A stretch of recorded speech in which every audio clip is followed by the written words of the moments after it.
the last couple of years have been like no others.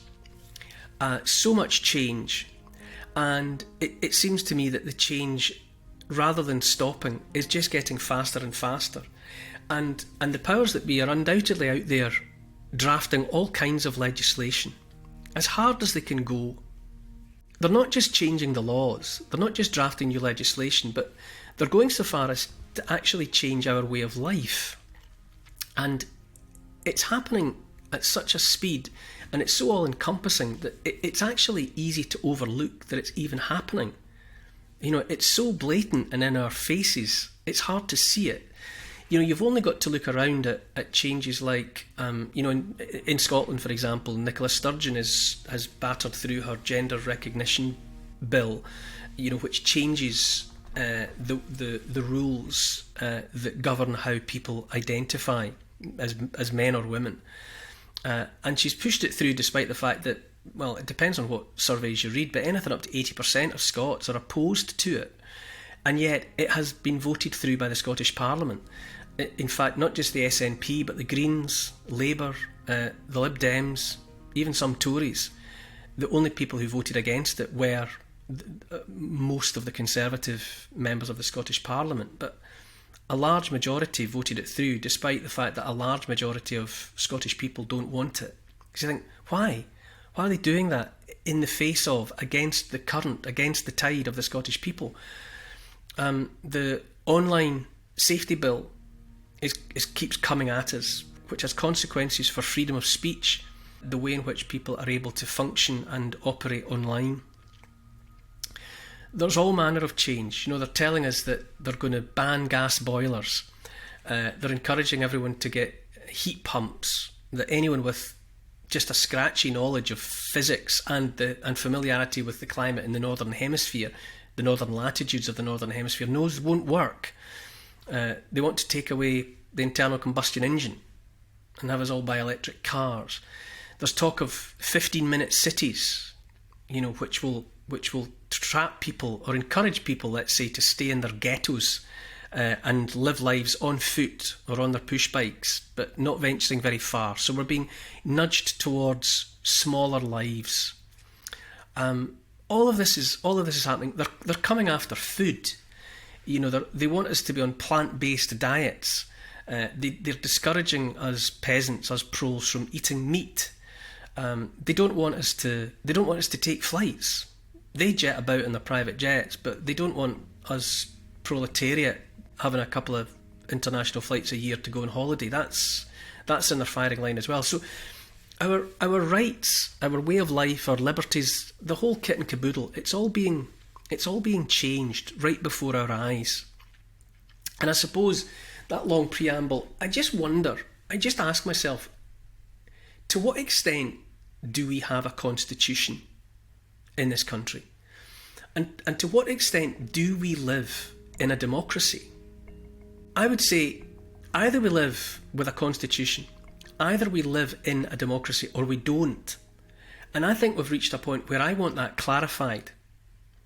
I want the powers that be to say quite honestly, does the Constitution still safeguard what it was put in place to safeguard, or not?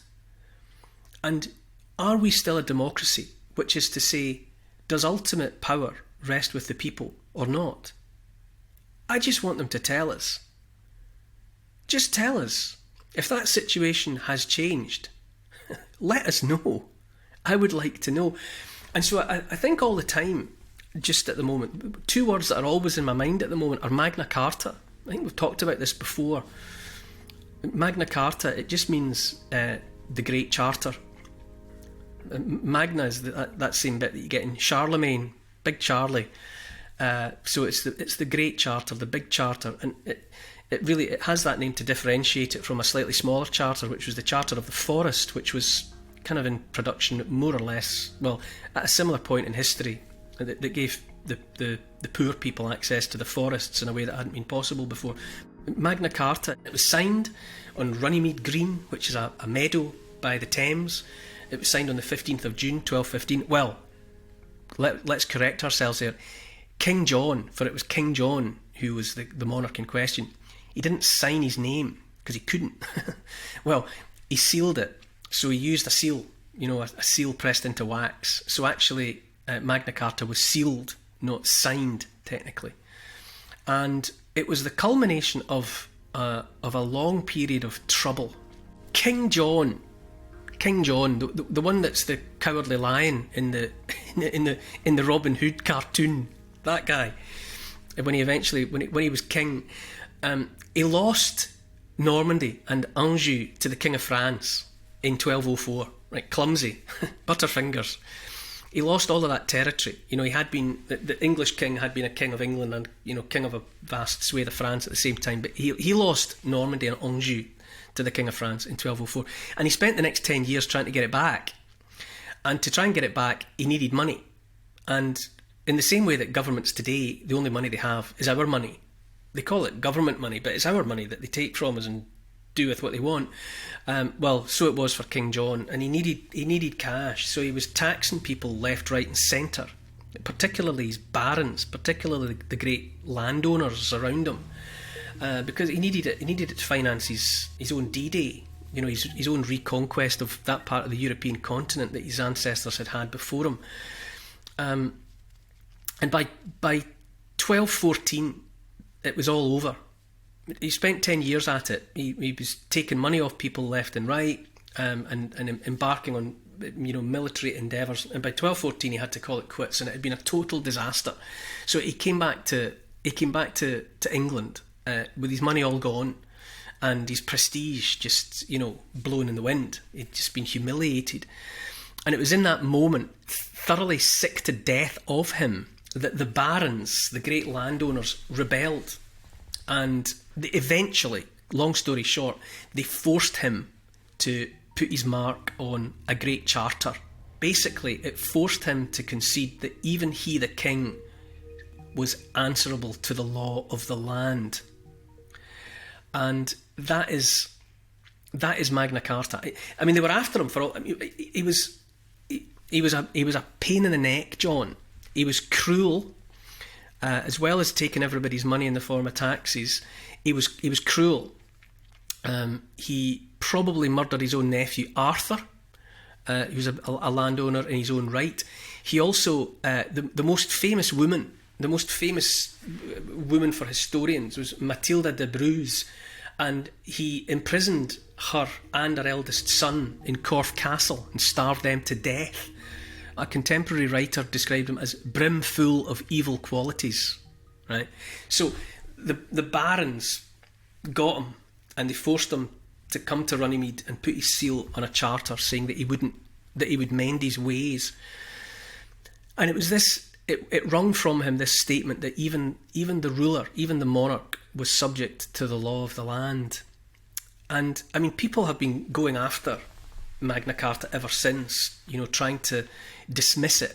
And one government after another, for the last, since 1215, has tried to get away from it because it's a stumbling block. It's like one of those. It's like a concrete block chained to their ankle.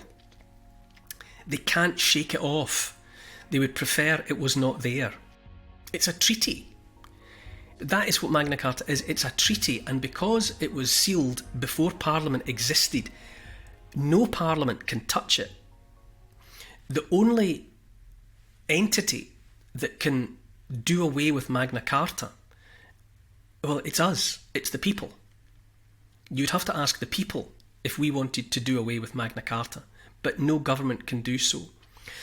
And ever since, because it's an irritant for people who want absolute power, there have been attempts to run it down, and it is imperfect. I mean, in the 13th century, the people that it was talking about were not the poor. It was the landowners. The barons were getting things sorted out for themselves. I mean, let's look at some of what's in Magna Carta. Chapters 12 and 14 prevented the king from levying tax without the common consent of the kingdom. Now, that means the consent of the landowners, really. It doesn't mean the likes of you and me. It doesn't mean the poor people. Chapter 39 laid down something very important. no free man is to be arrested or imprisoned or dispossessed or outlawed or exiled or in any way destroyed, nor will we go against him, nor will we send against him, save by the lawful judgment of his peers or by the law of the land. In there is enshrined, although even that's disputed, but I would say that there is enshrined trial by jury, save by the lawful judgment of his peers. That's a jury. If you're accused of doing something wrong, whether you did or not, and how you're to be punished, if at all, is only to be decided by a jury of your peers.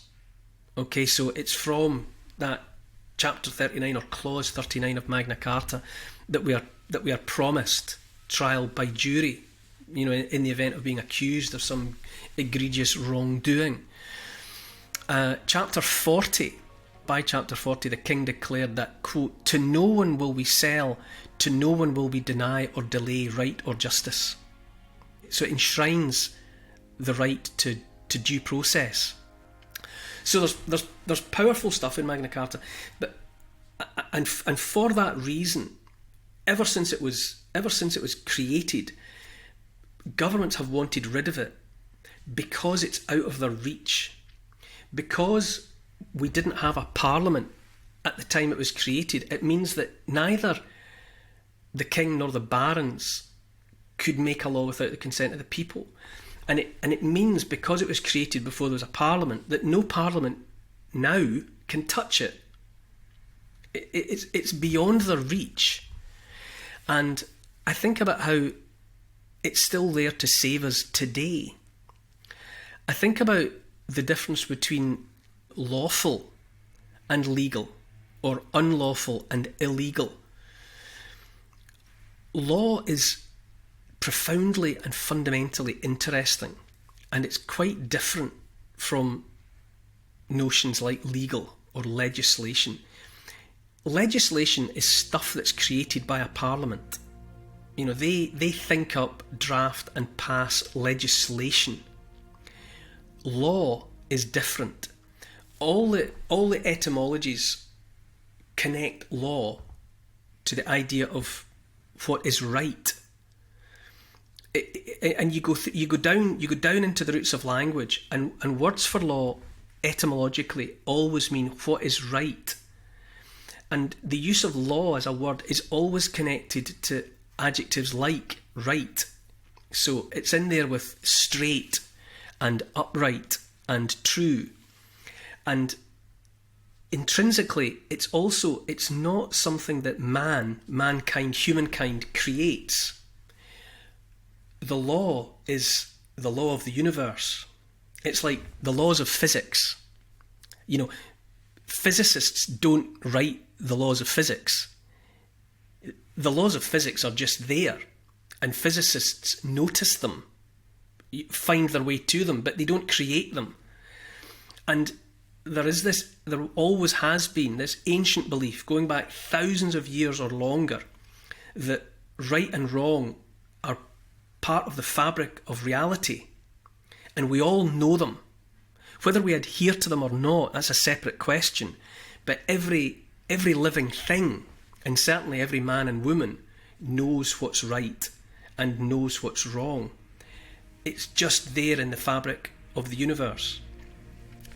And I fall back on that thinking when I contemplate what this present parliament, or indeed any parliament, is trying to do to our rights and liberties. They are endeavouring to fundamentally alter the fabric of our reality.